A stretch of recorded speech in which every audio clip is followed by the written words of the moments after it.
Good morning children. Today we are going to study the concept of preposition. Some of the prepositions are in, on, under, behind, near.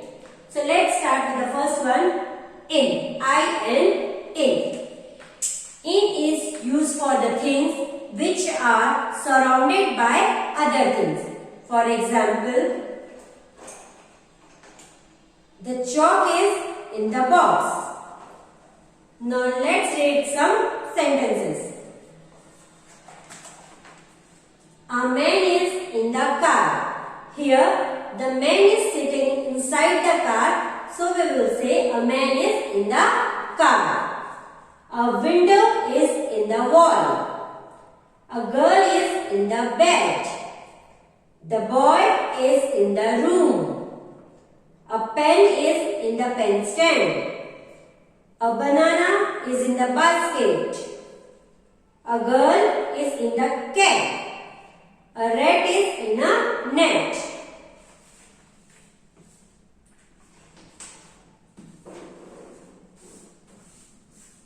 The next one is on. O-N, on.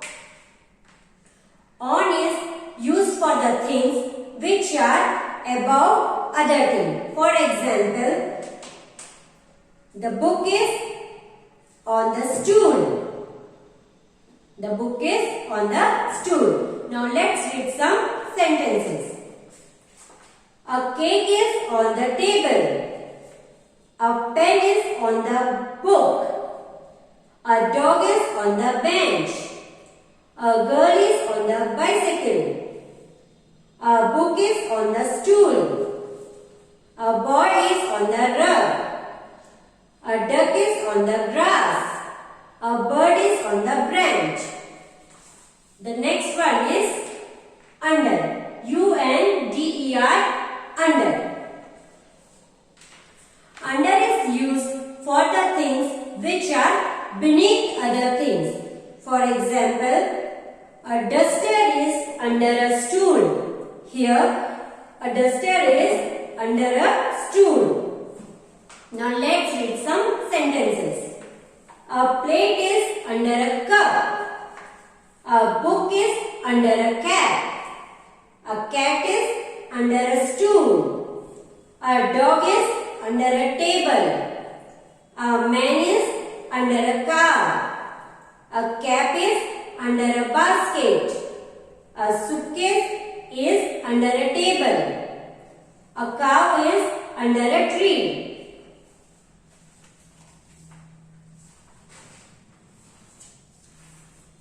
The next one is behind.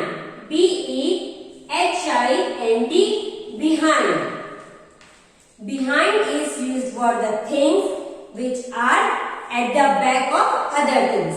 For example, a board is behind me. Now let's read some sentences. A dog is behind the gate. A motorcycle is behind a car. A cat is behind a dog. A child is behind his mother. A girl is behind a plant. A boy is behind a cycle. A cart is behind a horse. A coach is behind an engine. The last one is near. N-E-A-R, near. Near is used for the things which are close to each other. For example, I am close to book. The book is near me. Now let's read some sentences. A horse is near the gate. A tree is near the house. A calf is near a cow. A car is near a motorcycle. A glass is near a jug. A boy is near a dog. A ball is near a bat. A pen is near a book.